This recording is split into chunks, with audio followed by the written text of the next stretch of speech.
la guérison de tes blessures d'enfance, de tes blessures du passé, c'est ta responsabilité, ma chère.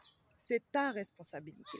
Il faut savoir qu'à un moment donné, il va falloir prendre cette responsabilité de se dire, je vais aller à un certain niveau dans ma vie, je veux telle chose, je veux avoir le succès dans mes finances, dans mon entreprise, dans ma famille, ma parentalité.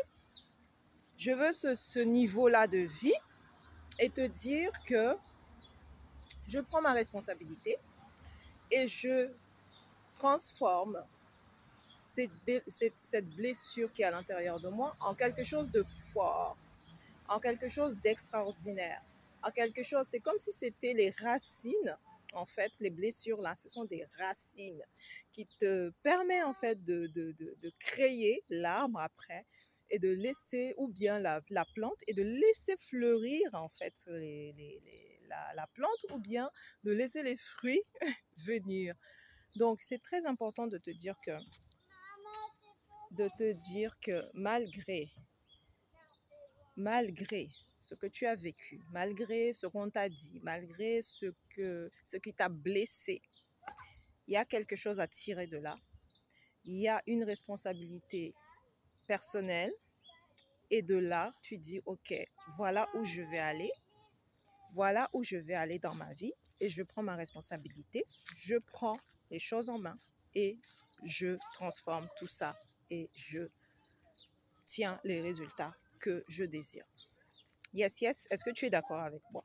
Mets en commentaire ce que tu en penses par rapport à ça, que il faudra prendre conscience de cela, que la guérison de tes blessures d'enfance, le fait est de sortir de ce passé douloureux, ça dépend uniquement de toi, de ta responsabilité. À partir de là, tu te dis, ok, en fait, je vais arrêter de blâmer la situation, je vais arrêter de dire, j'ai vécu ça, j'ai vécu ceci, c'était dur, c'était difficile.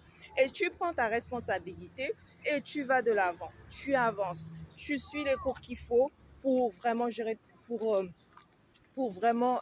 gérer ces émotions-là, tu prends les programmes aussi qu'il te faut pour te transformer de l'intérieur, parce que tout vient de l'intérieur. Tout vient de l'intérieur. Tout part de l'intérieur.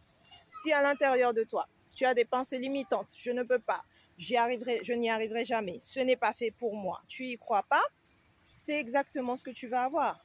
Si au contraire, tu te dis, ok, j'ai vécu ce passé douloureux, peut-être tu as été un enfant battu, peut-être que tu as été un enfant qui a vécu sans parents, où tu as vécu de l'injustice dans ton enfance, où on t'a rejeté. Tu te dis, ok, j'ai vécu tout ça. Maintenant, j'ai envie d'expérimenter quelque chose de plus joyeux, quelque chose de plus harmonieux, de quelque chose qui me donne cette envie-là, ce désir-là de bâtir quelque chose et de me lever chaque matin. Tu vois, ma chère. C'est très important de te dire que à partir d'aujourd'hui, tu es la seule responsable de ta transformation, la seule responsable que les choses changent. Tu dois faire le premier pas. Tu fais le premier pas et tu verras que le reste, les étapes suivantes vont être révélées. Parce que nous, on marche avec le Seigneur, on marche avec Dieu. Dieu nous révèle les choses au fur et à mesure. On fait un pas de foi. Je le dis toujours, faites le pas de foi. Faites ton pas de foi. Tu veux quelque chose. Tu veux quelque chose, mais tu n'oses pas faire le pas. Il ne va pas avoir de changement. Fais le pas de foi là. Le pas de foi qui va faire que Dieu va dire, ok, elle fait son pas de foi. Peut-être je vais vous raconter un autre jour, ou bien en interne, qu'à ceux-là qui sont très proches de moi, je vais vous raconter ce témoignage-là. Vraiment, faire le pas de foi et Dieu va faire le reste, faire le pas de foi. Yes, c'était Dunia Salam. Je te laisse ici et vraiment sache que c'est de ta responsabilité de commencer ta transformation personnelle. Merci, bye bye.